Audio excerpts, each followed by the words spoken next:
I'm here today with four amazing women who I have had the pleasure and honor to get to know over the last 2.5 years. These women are beautiful human beings, inside and out, and they're all shining examples of what true healing and recovery from betrayal trauma looks like. Each week, they show up and create a safe space where they can be vulnerable and connect on the deepest of levels.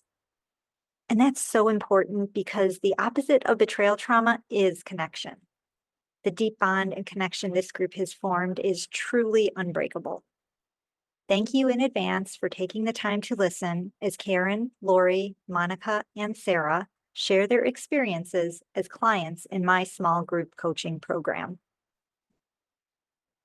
This small group setting that we have is so great for really getting to know each other. We know like all about each other's lives really, as well as the problems that brought us all together. And we've really bonded over this time and developed just deep connections, deep understanding, deep caring for each other, and yet we have never met in person. However, we're going to try to. So that's Mhm. exciting. If anyone wants to speak to like why you chose the group coaching. So I can say that I didn't choose the group setting. At first, I was like, I really wanted the one-on-one. I wasn't necessarily sure I'd be very comfortable with the group setting at first because this is very, I mean, it's tricky stuff, and very personal, and I was not sure that that's something that I wanted um to do with a group. It's just some little nudge in me said, well, all right, well, I can try the group, you know. And it was just like, we got into it, and then and I think I was the original person. Yes. And then I think Monica came, and then Karen. Well, either Monica or Karen were the first two, and then I think Sarah came in after. Yeah. So, and it just I don't know. I can't explain it. It was just something that we felt like, because it was a small enough group.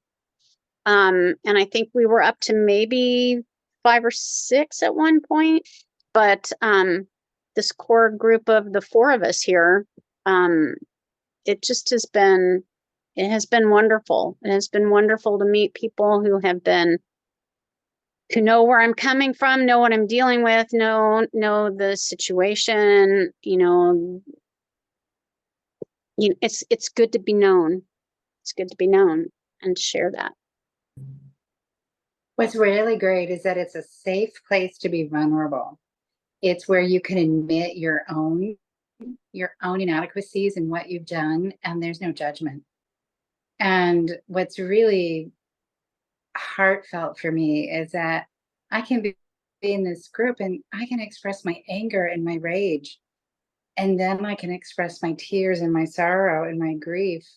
And all of you can say to me, been there. It's okay. You're okay. You're going to survive this.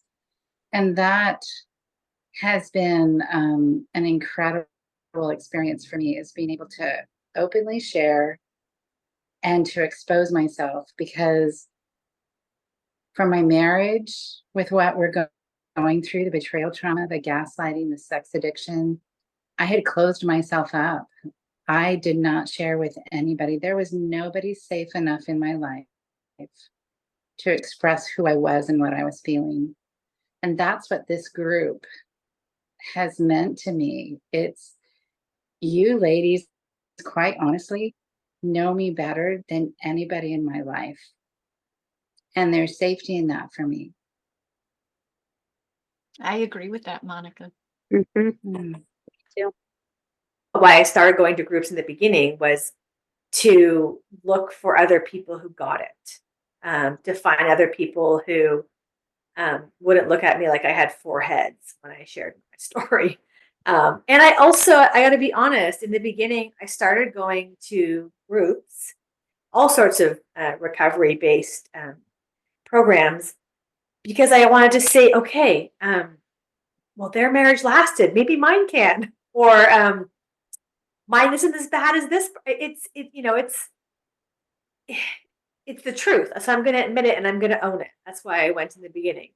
And this group in particular has morphed into I will be okay. I can survive. I'm not alone. I have people I can reach out to. I have women who understand. I have women that are going to listen. I have women that are not going to judge me. I have women that I can tell the most raw parts of my journey and my story with sex addiction. And they're not going to, bat an eye. They're really going to listen. They're going to hold space for me. I feel more understood in this group than I did in my 25-year marriage. I feel more validated, more heard, more vulnerable than in a lifetime with my partner. So that speaks volumes to be able to find that connection. They say the opposite of addiction is connection. I think it's the same thing for us whose lives are impacted by addiction. The opposite for us is also connection. Healing requires connection. And that is one of the biggest lessons that I learned, that I can't heal without having connection with other people. Absolutely. So true. Thank you for that, Sarah. Yeah. I wanted the fairy tale. I did. I wanted that rainbow unicorn, him and I to ride off in the sunset. That's what I did. I really wanted my marriage to survive. And then slowly, as I chipped away at my own recovery and figuring out how I wound up here, the things that I did that contributed to the madness in my life, I started to realize I'm going to be okay. Even if my marriage doesn't survive, I am going to be okay. It's not how I wanted my life to look, but I will be okay. And that's ultimately where recovery is, right? Whatever the outcome of other parts of your life, knowing that you're going to be okay. So when I heard Monica talking about her spouse who she's still with, it was good for me to hear what a real person in recovery sounded. So that part of it was good because it helped me pull my head out of denial, right? It helped me look at reality and look at accepting what was and not looking for what I wanted it to be. That was important for me to see her journey. Not that it was perfect, but to hear like how her husband would show up with her, what he was or wasn't doing, and then also being able to say, that's not what mine looks like. And it was just an awareness of like, okay, maybe this is not going to, meaning not the group, meaning my relationships. That's so interesting, Sarah, because I feel the same in hearing what the other spouses are not doing helps me realize what my husband is doing.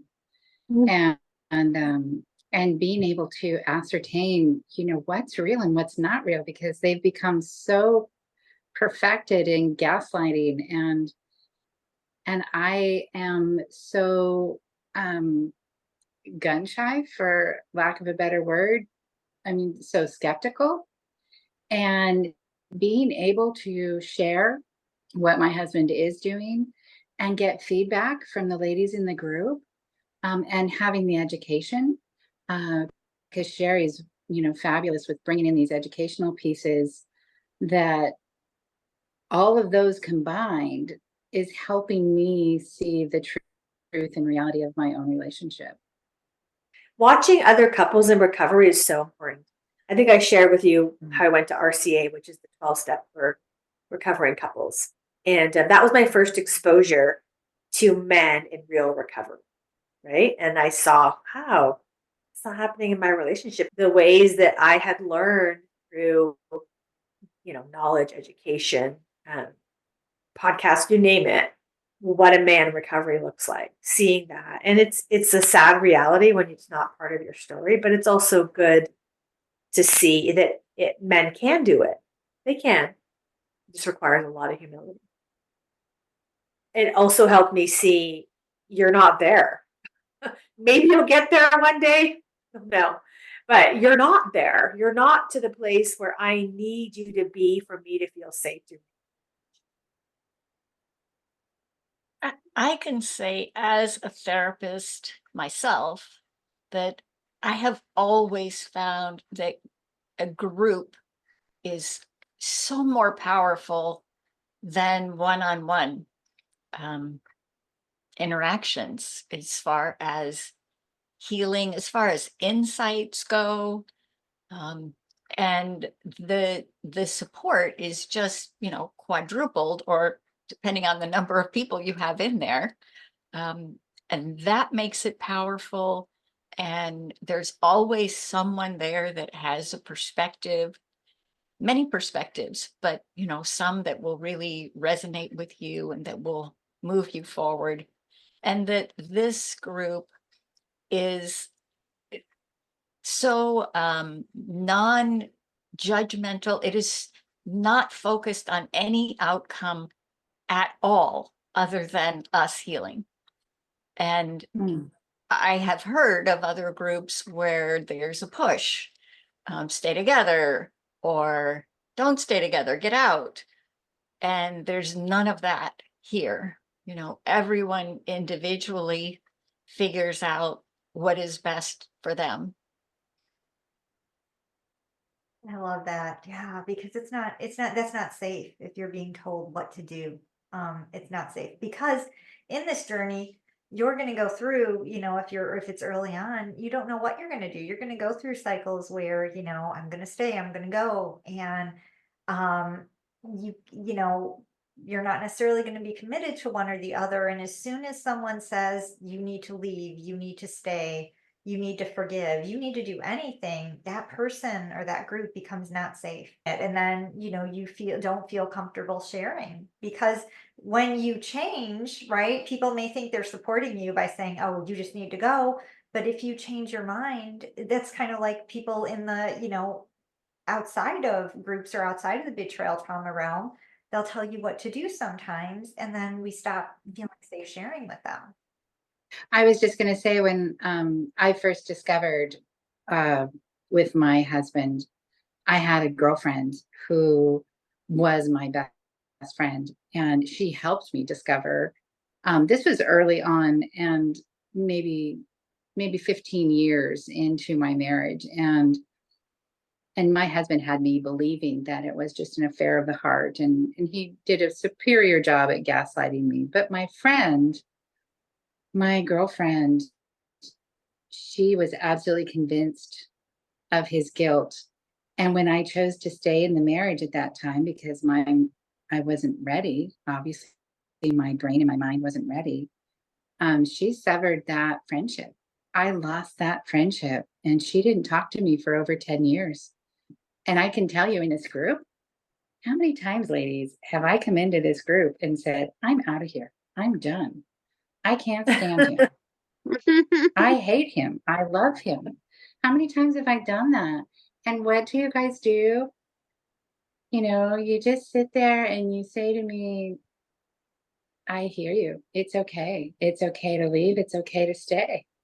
And then the following week, when I say, okay, I got this, we got this, I'm going to do this. And you're still a champion.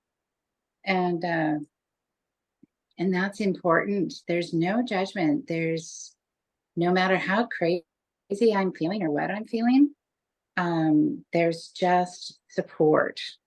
Just support. There's no right, there's no wrong. It is. It just is. And it's okay, whichever way it goes. That is such a good point, that this journey is so tumultuous and difficult and raw and painful. And it's so important to have people that support you with the ability to change, divert, change course, whatever that looks like for you. and not feel like, oh, well, I told them I was going to stay and now I want a divorce. Oh, I told them I was divorcing and I want to stay. That's such an important part of this recovery because until you live it, you don't know the craziness that it causes in your ability to make the best decision for yourself. It's hard. It is really hard. And from the outside looking in, people might say, well, if that happened to me, I would divorce, done, Or if that happened to me, well, there's nobody else out there. So stick it out, buck up, camper. So it's just kind of like this. It's one of those things until you live it, you really just don't know what you're going to do. That's a good point, Monica. Having people that allow you to change your mind and not judge you. So important. Well, learn from my mistake of coasting through 8 years of not knowing what was up, down, sideways, backwards. I wish, and you know what? I got to be honest. If somebody would have told me, maybe I wouldn't have listened. I wish I would have listened to myself and said, heal yourself. You deserve the investment into your own healing.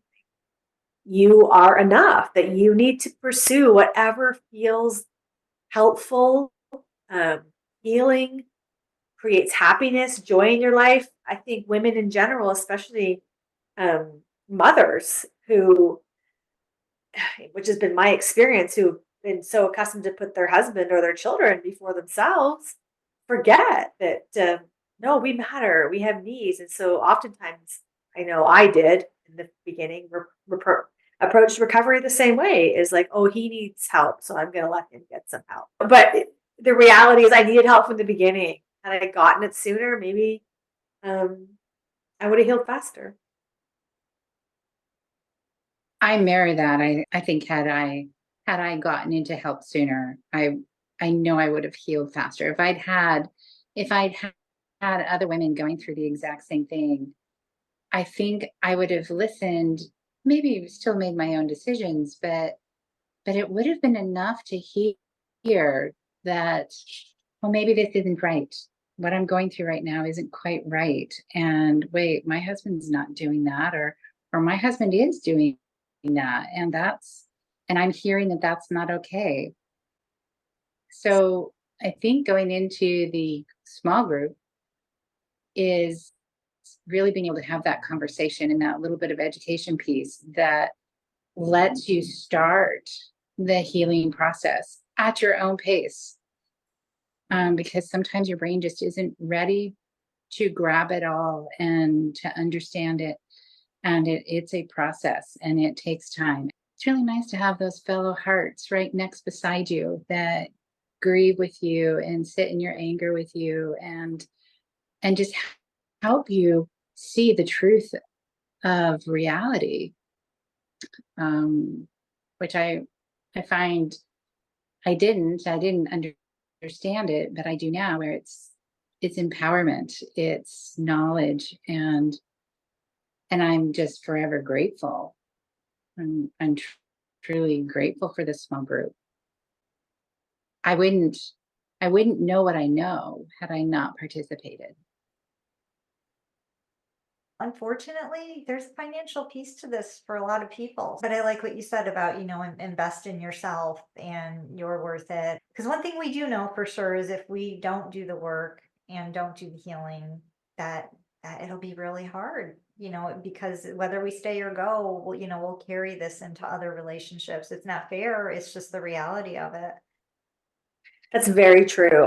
Because I've been in the rooms of 12-step for longer than I've actually been in the room of betrayal trauma recovery and the groups of betrayal trauma recovery. I've seen that happen several times. And it's so sad to witness. And sometimes I think it's just not even fault of their own. They just didn't do the work or the healing to be able to recognize unhealthy behaviors, patterns, red flags. I mean, you're never going to see it all, and it's never your fault. But if you can gain a little bit of education and at least learn how to start trusting yourself, I think it'll be an easier process. Yeah, that self-trust piece is so important, and boundaries, right? So we've talked about a lot of things, right? From boundaries to self-trust to Gaslighting, we're delving into the gaslighting right now. What do you feel has been the most helpful? That was very helpful for me. The grief recovery, the little purple book. I loved it. I feel like it has healed. I've almost kind of leaned into an acceptance, and I'm going to stop trying to change things that are just not possible to be changed. Just healing that grief piece, and almost like healing a little bit of the inner child in me that didn't get some of the things that I needed or should have had, and coming to terms with accepting that and feeling peace. And it's okay. I can now take care of that little version of me, and I can help her feel like her future can be bright. I think that any woman who has been betrayed deserves the very best shot at healing that is possible. And that requires several different things. Um, First of all, you need to have a coach like Sherri, who is very knowledgeable, very focused on betrayal trauma, and really knows the other side of the coin as far as sexual addiction, and can present all of that information um, to you. And that's a great start. And you can get some of these things from self-help books and podcasts and so forth, but you need much more. I don't think that this is an issue that self-help will really get people to a place of healing. You also need the camaraderie that we have in this group. And of course, support is needed for almost anything we deal with. Yeah, support is that's a great thing to have, but it does need to be, at least some of it needs to come from people who really get it, who really understand in a way that if you haven't been through it, you have no idea. So the recovery really needs to be with actual people, not just on your own. Mhm. And that includes the professional help, of a coach, and the support of your peers. And they're not just regular peers. We're a very specific group here, and that's Mm. what makes it work. What changes do you see? What are the biggest changes you see in yourself as you've gone through this healing journey? Confidence. Um, yeah, confidence is probably the biggest one. That and a surety. I mean, I still am very fearful, but I no longer operate from a place of fear. I recognize them, and it's okay. I know you're trying to teach me something. What are you trying to teach me? But I don't move and act on my fears, because I have the confidence that my growth is going to equal better decisions. I would have to say for me, it's been discernment. I mean, before I just didn't see anything, I mean, I was up to my eyeballs in his addiction and on all the gaslighting and the table turning and all of that. And I was just in a fog of just misinformation and stuff. And so being in this group and doing these programs that Sherri's brought to us has been kind of a thing where, okay, now I can pick apart the pieces. I can see things more clearly. Is this gaslighting? Is it not? Is it table? All of that stuff, and that has really helped me in my decision making and how I handle each situation, that I'm faced with. I think too, for me, is like really the establishment of boundaries. I really suffered from lack of boundaries all the way from childhood forward to today. And I hadn't realized to what extent until we started going through boundary education. And I can remember being here and talking about different things that were happening, and Sherri would say, well, but that's really on him. That's really his lack of boundary, or well, maybe Monica, you need to be setting your boundary at, that's a boundary to be set. I love that I feel as if I can have a conversation with my husband and he can't mow me over. I can stand up and I can say, no, that's not right. And this is what I need. And if you aren't able to do that, then this is what I'm going to do. And so it's not punishment. I'm just able to say, what is it that I'm going to do based on whether or not he can or he won't. And so I love that freedom of boundaries. I love what boundaries has created in me. If you think back to when you started, Mhm. I hope you see the growth. I hope you all see the growth. What you said about discernment, it's like, yeah, wow, we have become much more aware, and we've become more critical thinkers about, what we're seeing and experiencing, um, as a result of all being together in this group. Mhm. Sherri, I'll just say how important you've been to this group and just the way you've been able to organize and administrate and finding the programs for us to learn from, things that I would have never thought about. I mean, it's been very valuable for me. I'm a numbers person and I do really well with learning and being educated, and having someone like you bring that to the group. It's not just talk therapy. We are actually learning and how to apply what we're learning. We get to share, there's healing and sharing, but there's also healing in knowledge and education. And I love that you bring that to this group. So thank you. Thank you for that. Thank you so much, Monica, for your kind words. I agree, there's definitely healing in knowledge and education. And it's what you do with that knowledge and education that really brings about true healing and transformation. You get out of it what you put into it. And you ladies, you've truly embraced the deep work that needs to be done to heal. I'll say when I first came to this group, I was such a mess emotionally. My emotions were all over the place. I felt so out of control, um, which added to my discomfort of everything else I was going through, and couldn't think straight, um, couldn't focus on anything. Yeah, just not at all like myself. And through being in this group, um, that has changed dramatically, gradually, but dramatically.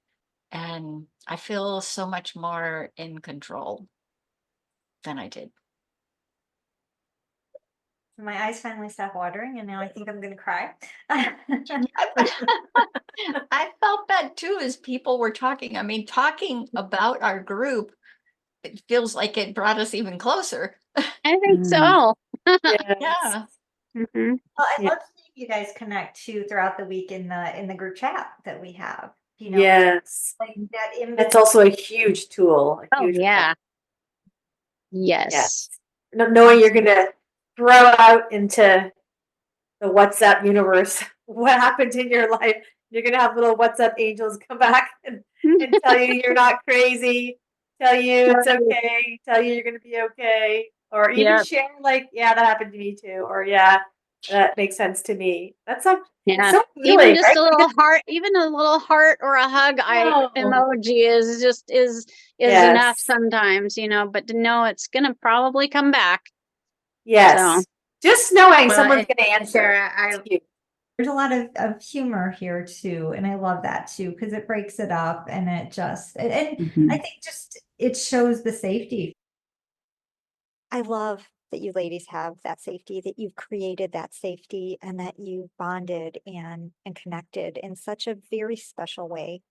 And I really just want to thank you for being so vulnerable and taking the time to share your experiences with me today.